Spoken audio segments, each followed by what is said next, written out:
Berikut ini adalah prosedur pemilihan warna menggunakan shade guide agar kita bisa menentukan warna resin komposit yang sesuai dengan warna gigi yang mau kita lakukan restorasi.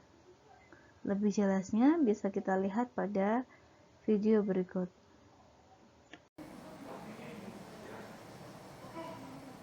Untuk melakukan restorasi sewarna gigi, setelah kita melakukan preparasi, sebelum kita melakukan aplikasi resin komposit maupun SIK, kita sebaiknya melakukan pemilihan warna terlebih dahulu dengan menggunakan yang namanya shade guide. Shade guide seperti ini terdiri atas beberapa warna. Kita bisa menyesuaikannya dengan warna yang paling sesuai dengan gigi yang mau kita restorasi.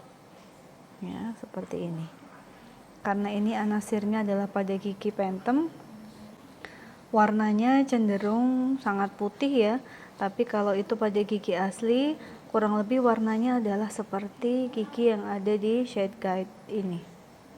Kita bisa meletakkannya di seperti ini untuk kita samakan dengan gigi yang mau kita restorasi. Ya. Kita akan melakukan pemasangan matrix band. Ini adalah matrix band, sedangkan ini adalah matrix holder. Cara memasangnya adalah seperti ini. Kita kenali dulu cara menggunakan alat ini. Matrix holdernya seperti ini. Ini berfungsi untuk mengencangkan. Kita putar ke kanan, tapi yang bagian ini kita fiksasi, kemudian kita putar ke kanan untuk mengencangkan, untuk mengikat matrix band. Kalau sudah terikat, kita mau mengencangkan atau mengecilkan lingkaran atau loop pada matrix band itu, maka bagian yang ini kita putar ke kiri, sehingga ini nanti akan merenggang. Nah, ketika ini merenggang, maka loopnya akan mengecil. Langsung saja kita praktekkan. Ini pertama kita longgarkan dulu. Ini matriksnya kita pasang, kita masukkan.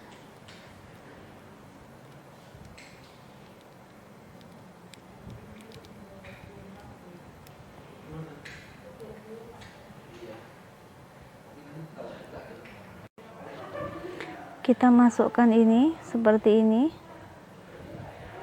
masuk, kemudian ini kita kencangkan sehingga ini kencang.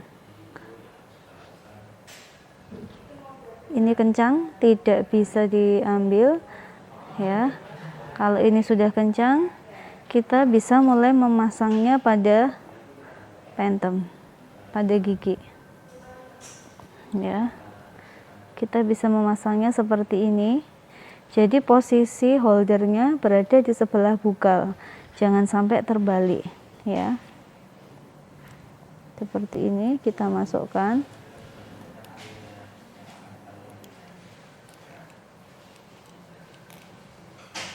Ya, kalau sudah masuk, ini kemudian kita kencangkan.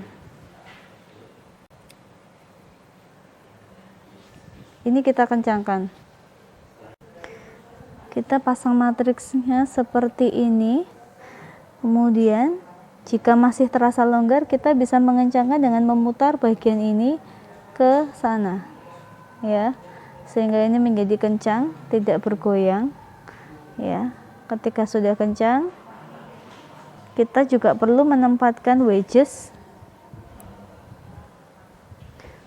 seperti ini ya. Wedges seperti ini bisa kita tempatkan di bagian servikal. Kalau ini secara klinis pada gingiva yang lunak bisa tertekan dengan wedges, sehingga bagian bawah dari titik kontak itu bisa rapat. Tapi karena ini keras pada pentem sehingga ini nggak bisa dipasang.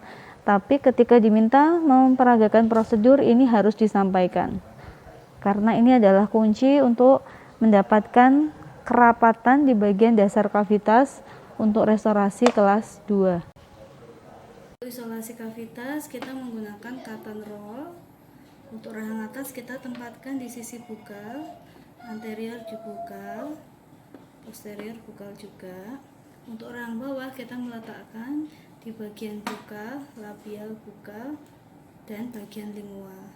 Hanya pada gigi yang mau kita rawat. Ini dan di bagian sini. 2 untuk rahang bawah. Kalau rahang atas cukup 1 saja. Selanjutnya dilakukan aplikasi Etsa Adsam 20 detik pada enamel dan 15 detik pada dentin. Setelah waktu yang ditentukan, Etsa Asam kita bilas dengan water searing. Dilanjutkan dengan pengeringan kavitas. Dalam mengeringkan kavitas harus menjaga jarak, tidak boleh dilakukan secara over drying. Selanjutnya kita aplikasikan bahan bonding menggunakan microbrush pada area kavitas. Namun pastikan sebelumnya bahwa matrix band dan matrix holder sudah terpasang sebelum prosedur ini.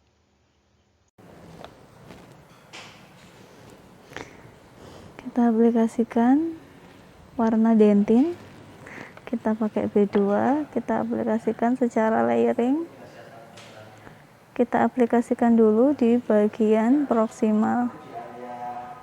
Ingat ketebalannya maksimal adalah 2 mm.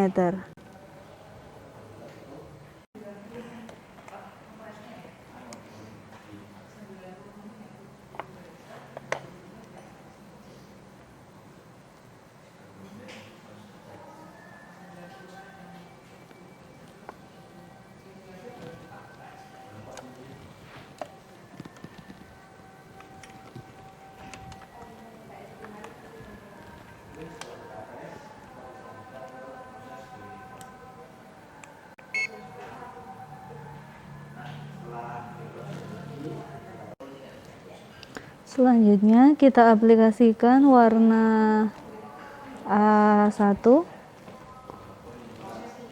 secara incremental, yaitu incremental oblique pada sudut-sudutnya. Kita awali dari bagian proksimal terlebih dahulu.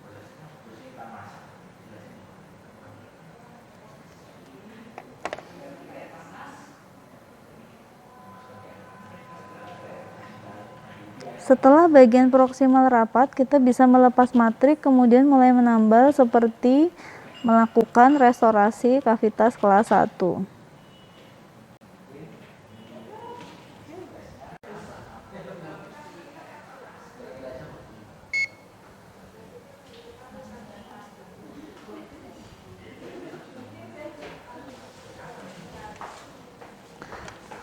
Setelah selesai, kita bisa mulai melepas matriks, ya. Jadi ini sudah terbentuk dinding bagian proksimal sehingga kita bisa mulai melakukan restorasi seperti kavitas kelas 1. Kita bisa awali menambahkan dari sudut ke sudut, ya. Kita membentuk cupsnya di bagian sini, ya. Jadi berlapisnya tidak mendatar tapi oblik, ya, mengikuti bentuk dari cups, sehingga secara otomatis nanti akan membentuk visurnya. Setelah matriks band dilepas, kita aplikasikan resin komposit secara incremental oblik.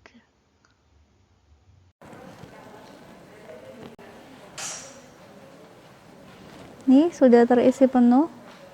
Setelah ini kita bisa mulai melakukan finishing dan polishing. Berikut ini adalah prosedur untuk finishing dan polishing pada restorasi resin komposit kavitas kelas 2. Ada bor finishing pita kuning yang berbentuk flame, tapered, dan round. Selanjutnya terdapat rubber silikon dengan beberapa tingkat kekasaran. Sedangkan ini adalah finishing dan polishing strip untuk melakukan finishing dan polishing di bagian proksimal. Untuk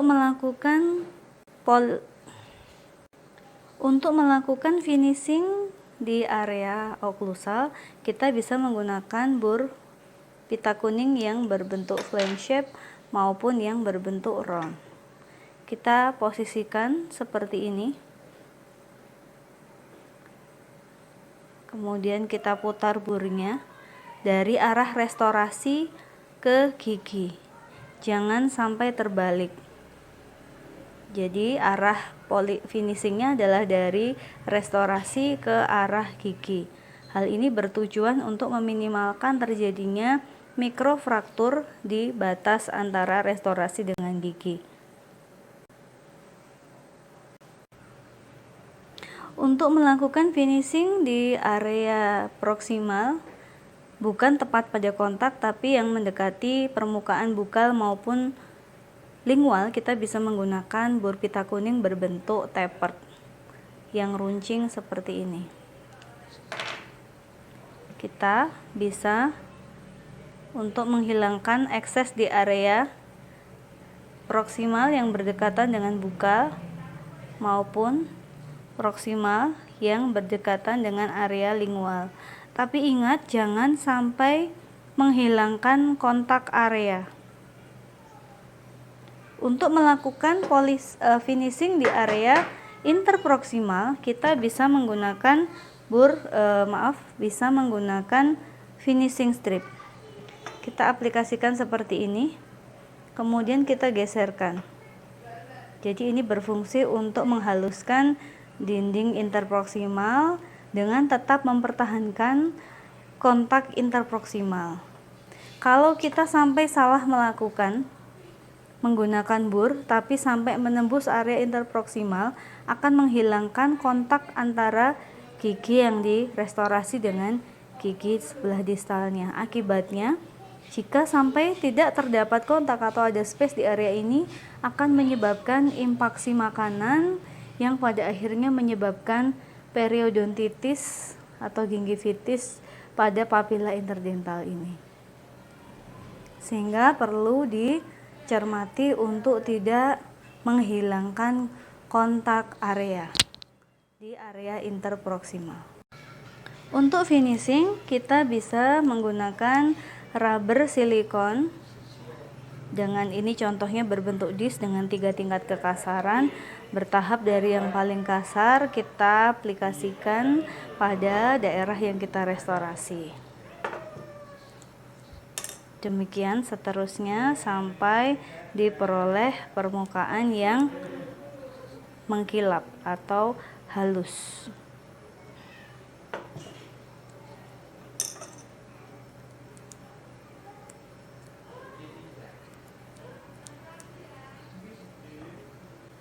Seperti ini. Jangan lupa untuk daerah interproksimal kita menggunakan polishing strip.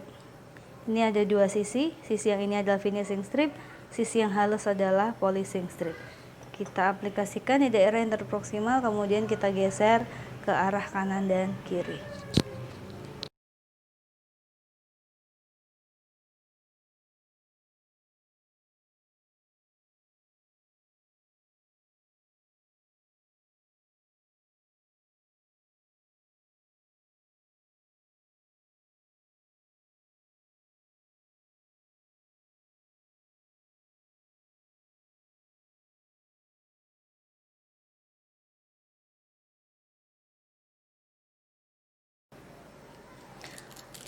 Setelah kita selesai melakukan finishing dan polishing, maka kita perlu melakukan pengecekan adanya prematur kontak untuk mencegah traumatik oklusi dengan menggunakan articulating paper seperti ini. Dengan menggunakan pinset, kita jepit, lalu kita tempatkan di daerah yang kita restorasi. Kemudian pasien diminta mengunyah pada arah anterolateral maupun bukolingual, jadi ke samping kanan kiri dan ke arah depan belakang serta buka tutup.